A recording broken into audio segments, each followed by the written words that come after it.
Hi, everyone, and welcome to today's LinkedIn Live, how AI is giving CPOs and CFOs the upper hand in strategic cost management. I'm Alex, and I'm excited to have you with us.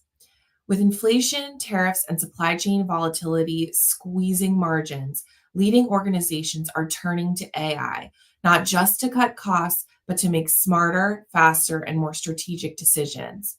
Joining us to unpack how AI is transforming cost management is Rafiq Merchant, Vice President at GEP. Rafiq brings deep expertise in procurement transformation, cost reduction in operations, with experience planning global consulting and leadership roles at Uber. Let's dive in, Rafiq. Over to you. What does AI look like in procurement and specifically spend management?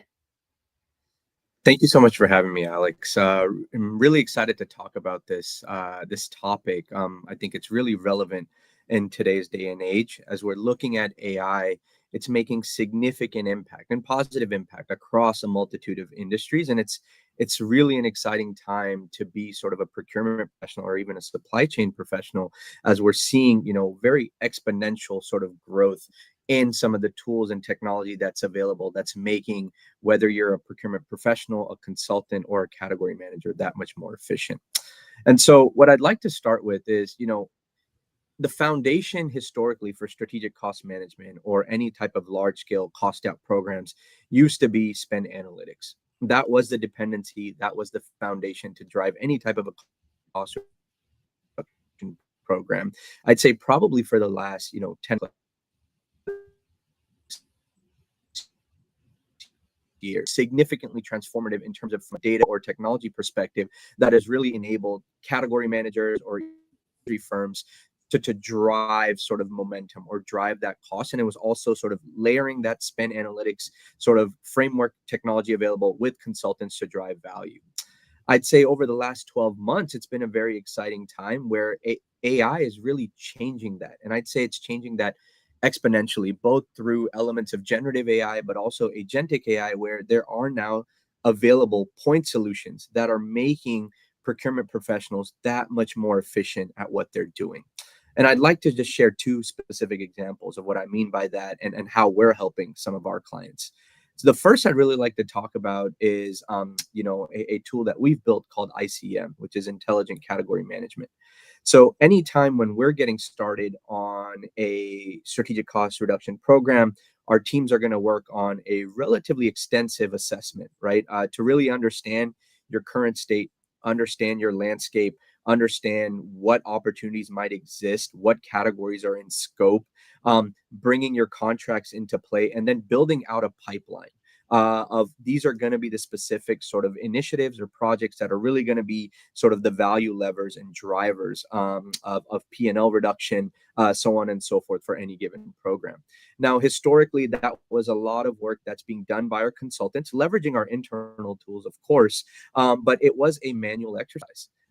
We've now sort of created a tool through ICM where think of all of these variable inputs, right? Whether that be your spend analytics, which is still going to be important, your ERP data, and understanding sort of, again, your consumption patterns from that, any of your downstream P2P data, your rec to PO information, how you're buying, what specific cost centers, what GL codes, your contracts, right? A lot of unstructured data within your contracts. And then certainly the external insights that we are able to bring, we being GEP, whether that's through our price benchmarks, our market intelligence reports, the access and information that our category advisory groups bring to the table.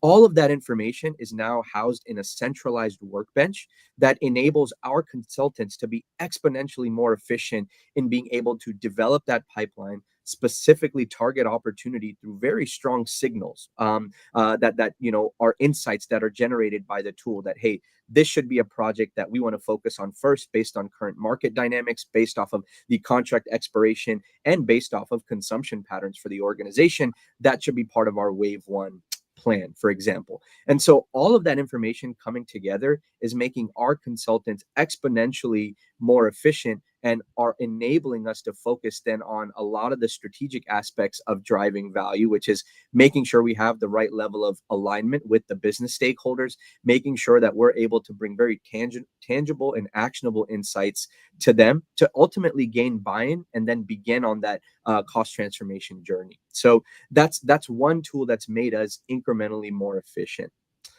The second thing that I want to highlight also is the fact that, for many cost transformation or cost takeout programs, the emphasis and focus is always on value generation, right? Value generation by identifying new opportunities.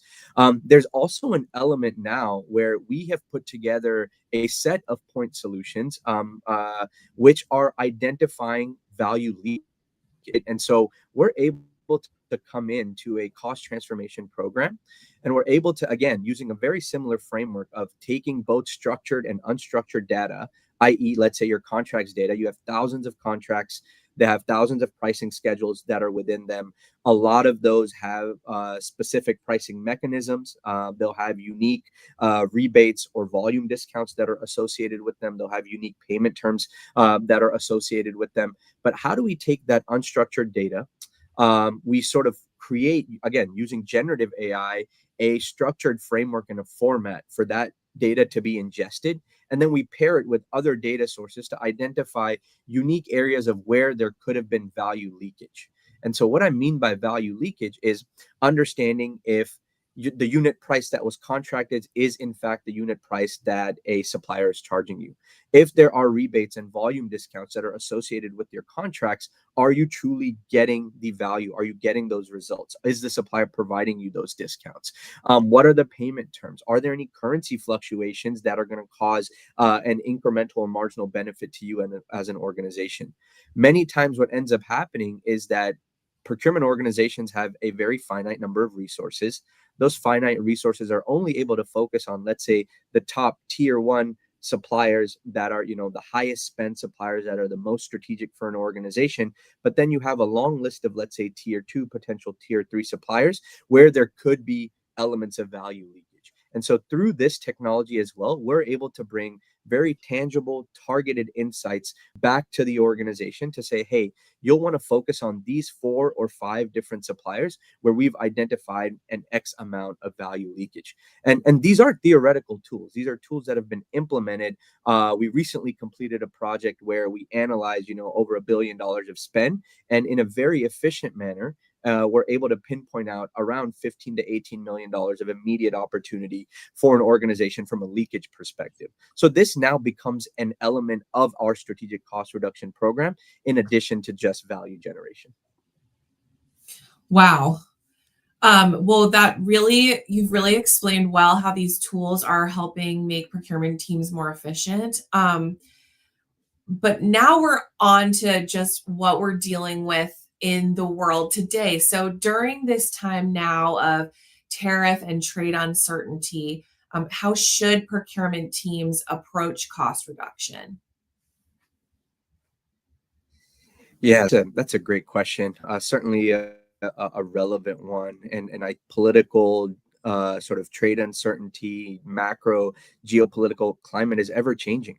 Even if we take a look at some of the events that transpired over the weekend, and so the way we're working with our clients and the way we're really approaching this is, intelligence now is so much more critical than it's ever been. What I mean by intelligence is, certainly data, having a really thorough and detailed understanding of your organization's current state, your existing landscape, your supply base, the dependencies that you have on those suppliers, your detailed product lines, and certainly, level 2 and level 3 level of intelligence. What I mean by that is not just your primary suppliers, but who are your secondary and who are your tertiary suppliers. And organizations that have a strong understanding of this are the ones that are going to be able to navigate a lot of the headwinds that we're experiencing in the environment. And so let me highlight, what work we're doing as an advisory organization with many of our clients, and I'll split this up into both sort of directs and indirects. I think for many organizations, the impact of sort of the trade and tariff uncertainty is impacting their direct areas, right? Their raw materials, their direct inputs, their ingredient costs, for example. And the first thing that we're doing here with organizations is helping them conduct a comprehensive assessment to really get a strong understanding of their existing landscape.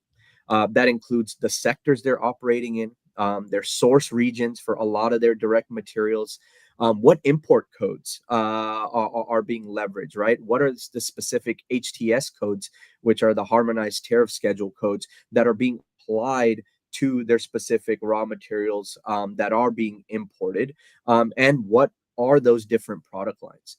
It's so important to have a strong understanding of this because it gives you an idea of your exposure. Now, of course, many organizations are doing this already, but for organizations that have very complex supply chains, there may be a need to bring on an advisory organization or someone that can really help them with sort of detailed analytics to get a strong understanding of what their current state is. Once you have that information, you could start to understand the implication. And here's where we're seeing, procurement organizations working very, very closely with CFOs, with head of sales to understand, hey, this is the exposure that we have, but what are we really going to do about it, right? Is that going to mean where are we planning to pass on potential price increases to our customers? Are we planning on keeping pricing the same, where that means the value will be going to the customer versus value to shareholders? What are going to be those decisions? What are going to be those decisions by product line and what is going to be the timeline of how long we're able to sustain this? A lot of these inputs have an impact on an organization's margin and also their market share. And so again, it's having this intelligence to be able to make those informed decisions is what is essential when it comes to these direct categories and the exposure that organizations have. Once you have an idea of that exposure, then it's coming up with, okay, what can we do in the short term versus what could be longer term ways to optimize resiliency within our supply chain. So in the short term, we're helping organizations come up with, let's say, a tariff heat map, or having an impact analyzer by region, by product. We're looking at identifying, are there any alternate supply bases or alternate locations that an organization can leverage or utilize, at least in the short term, that's going to minimize disruption. We're doing a detailed analysis or look at an organization's HTS codes and how they've been classified by suppliers. Many instances, this hasn't been a super relevant item, right, for suppliers to spend an extreme amount of diligence focusing on. However, now by making sure you have the right classification on the codes can have a significant implication on your tariff exposure. And so how are we working with organizations to essentially reclassify where applicable? And then sitting down with those organizations to develop what that long-term resiliency strategy is going to be, whether that is supply-based optimization or investments that are going to be required for organizations to make to reduce their, let's say, dependency on countries like China. Are there any sort of cash flow or working capital optimization strategies that we can deploy? Is there any localized or sort of vertically integrated manufacturing assessments that we can complete? Now, all of these elements are areas to help understand how we can mitigate the impact in the short term, while also sort of building a long-term resiliency plan, which of course will require a longer timeline, may also require a significant amount of capital deployment, but it is something that organizations have to start thinking of now to ensure that they're not in a similar situation in the future. So that's a little bit on how we're approaching it on the direct side. And for many organizations, they're really looking at sort of their leaders on the indirect side within indirect procurement to see if there's a way to offset some of these headwinds that they're experiencing on the direct side. And I'd say, again, on the indirect side, intelligence is going to be critical. It's naive to think now as part of our cost reduction programs that you can just leverage the historical or traditional sort of procurement principle or strategic sourcing principles, such as leveraging economies of scale, leveraging a organization's purchasing power, driving rationalization or consolidation Of course, that will help in certain categories, professional services or consulting spend. You will find those targeted cost reduction opportunities, and even within commoditized areas such as MRO and others, where you don't have a huge dependency on raw materials coming from tariff impacted countries. But we have to be much more methodical in today's environment. And so we deploy a framework with many of our clients, knowing that yes, driving P&L and OpEx reduction out of their cost basis is critical and it's important. But at the same time, we want to approach it in a very methodical fashion. So that would mean, there's an element where we almost don't want to do any harm today. What that really means is if you have competitive deals signed in the last 2 to 3 years, you want to work at extending those deals as much as possible, ensuring continuity and minimizing any sort of inflationary impact. We also are approaching very targeted, methodical market exercises. And so if you have preferred supplier programs in place for a majority of your spend in certain areas, but you are leveraging non-preferred suppliers in other areas, how can we offer, targeted cost improvement and business revenue generation opportunities to your preferred suppliers, and seeing if the market is dictating an opportunity before going to any of your incumbents. The way we're approaching it in this fashion is to limit any of your downside risk, for example. And then you also have certain areas where cost avoidance and margin preservation is going to be critical. There are going to be certain categories, certain business supplier, supplier relationships that are coming up for renewal, where you will have to go out to market. And so how are you mitigating cost, right? How are you avoiding cost? There's certainly one aspect where you can focus on all of your P levers or your price levers, but what leading organizations, what mature organizations are really doing in times like these is working hand in hand with their business stakeholders to identify, are there any operational demand management opportunities that can be implemented? So, for example, if you're in the food and beverage business or a food and beverage manufacturer, can you look at your contingent labor or temp labor spend? You're negotiating on price, but also can you sort of create a better framework to minimize overtime? Can you create a better framework on your customer profile to understand when overtime should be utilized for your contingent labor force at your various plants? With another client, one of the exercises we recently worked on was looking at potential reformulation of their fragrances within their laundry detergent, for example. And that reformulation requires a lot of sort of strong partnership between the business, between the supplier, and between procurement to be able to understand, if we are able to implement some level of reformulation, one, it does not have a significant impact on the end product. R&D is able to approve, but then the supplier is able to use a different set of ingredients that is not being impacted by sort of the tariff implications to, again, keep cost neutral or potentially drive cost out for a given client or a given an organization. And so many of these organizations are looking at value beyond price or levers beyond price, and procurement is able to add a significant level of sort of both involvement and value back to sort of the organization. And so those are some of the strategies that we are deploying with many of our clients that are helping at least mitigate cost increases and in many instances drive OpEx reduction. Wow, so important right now while people are just trying to keep their profit margins where they're at or increase them. So thank you so much for that information. Now we're getting a lot of questions in the chat from our audience. And let me remind our audience to please add your questions to the chat as we get started going through our Q&A portion of this LinkedIn Live. So we're going to start with the first one. How can AI improve collaboration between procurement, finance, and operations to support faster, more strategic cost decisions?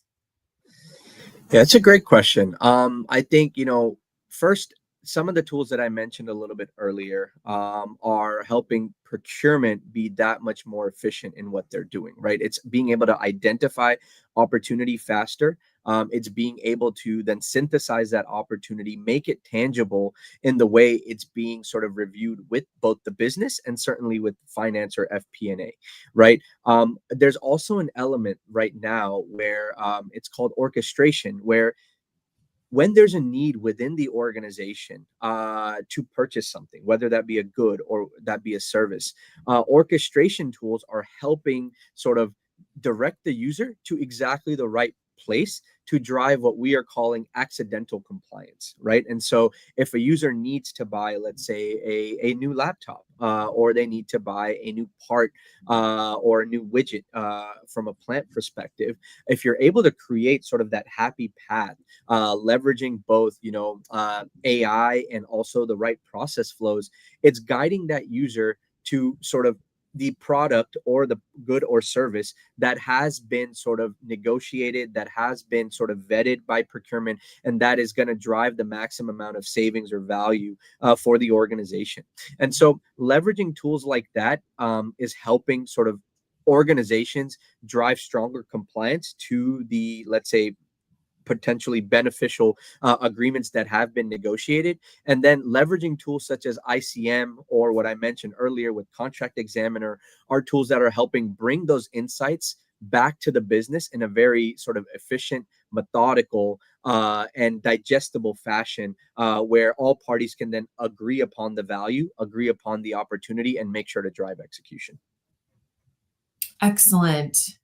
Okay, second question. What are some of the most common blind spots in spend visibility that the right software solution can help uncover? Yeah, I think this is a great question as well, right? So a lot of times what organizations have access to, in my experience, is basic spend data, right? And so you have an understanding of, okay, within a certain category, by a certain business unit, we are spending X with a certain supplier. And that's typically where the intelligence stops, right? In order to get any granular information, excuse me, around what price are we paying with that supplier, what quantities are we buying with that supplier, what is that price tied to, do we have any rebates that are negotiated, do we have any incremental discounts based off of volume that are negotiated with this given partner or supplier. All of that then requires manual intervention. You have to dig up the relevant contracts, you have to dig up the pricing schedules, you have to dig up data from your ERP systems to understand if you were given any credits for this given supplier based on the rebate structure that you have. And that requires bandwidth, that requires time.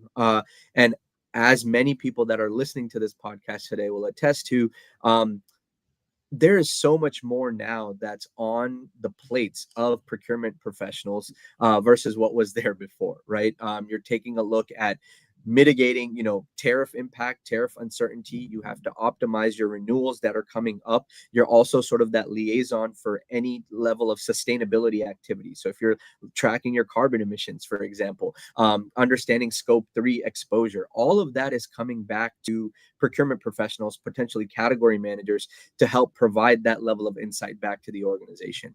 When you have so many different activities that are required, we have to look at technology to be able to drive efficiency and actionable insight. So that value leakage tool that I described before, that is a tool where if you're able to ingest both that structured and unstructured data, right, creating the right set of integrations and connections, now in real time, we're procurement professionals are able to see where some of this leakage is happening, where some of those blind spots are. That, hey, we have a great contract negotiated with supplier X, but majority of our organization is not leveraging that. And for whatever reason, right? Or we're seeing that the consumption patterns are extremely at lower levels than projected or forecasted.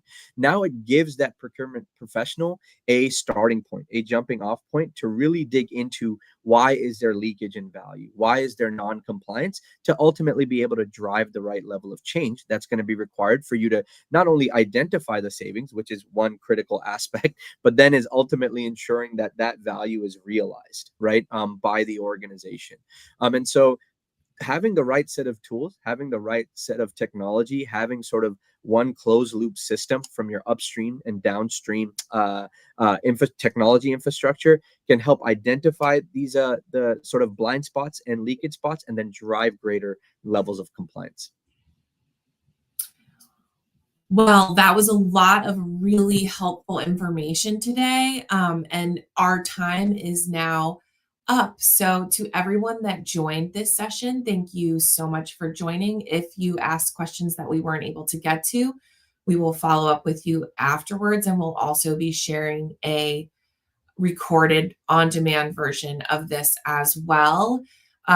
Quick announcement, the registrations are now open for GEP Innovate, our event happening in the fall. Go to gep.com and check out our events page for more information on that.